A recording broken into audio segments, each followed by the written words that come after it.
That was embarrassing, seriously embarrassing. The Indiana Fever couldn't even crack 60 points. They finished with just 58. For a team with supposed playoff aspirations and a roster full of top picks, that's downright pathetic. This isn't some random expansion team. This is the Indiana Fever.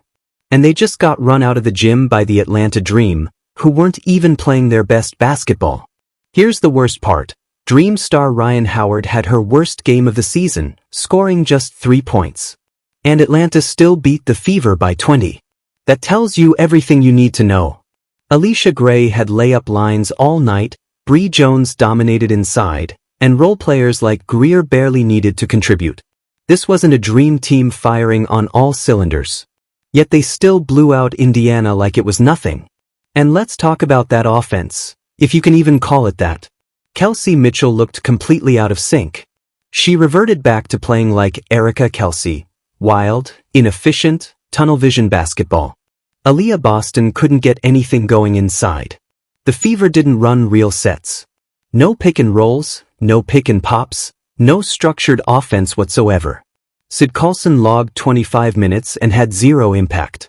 The only player who showed any real fight was Ari McDonald, who stepped up in a major way.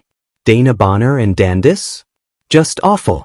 Dandis looked completely overwhelmed, and Bonner brought little energy or rhythm. The team as a whole only managed 2 fast break points. That's not a typo, too. Meanwhile, they gave up 13 in transition to the Dream. Since Caitlin Clark's injury, the Fever have scored just 11 fast break points total across 4 games. In one night, the Dream topped that. Let that sink in. Now, is head coach Stephanie White the reason for this loss? Not entirely. But the game plan? A disaster. The Fever tried to slow the game down and force the Dream, a team that's longer, faster, and more athletic, into a half-court slugfest. That's a recipe for failure. The only way the Fever had a shot in this game was if Natasha Howard went for 40. And she didn't. This isn't just a coaching problem. It's a roster construction problem. The Fever didn't prioritize speed or defense.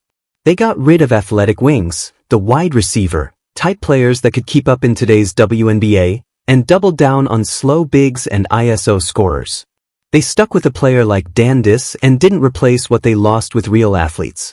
Let's be honest, Caitlin Clark can help. But she's not a miracle worker. The offense is broken, completely broken. It's just ISO ball and hope. Give the ball to Caitlin and pray she makes something happen. That's not a real system. That's desperation.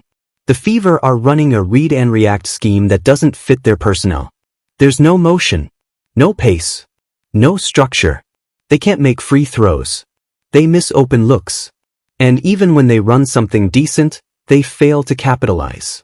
The offense lacks identity and confidence. This team might scrape its way into a 6 to 8 seed, maybe 5th if the Aces fall apart, but does that really mean anything? Not if the entire system is flawed. Bottom line, this was a humiliating performance. Something has to change fast. The Fever need a complete overhaul, from offensive schemes to roster makeup, or the season's already done.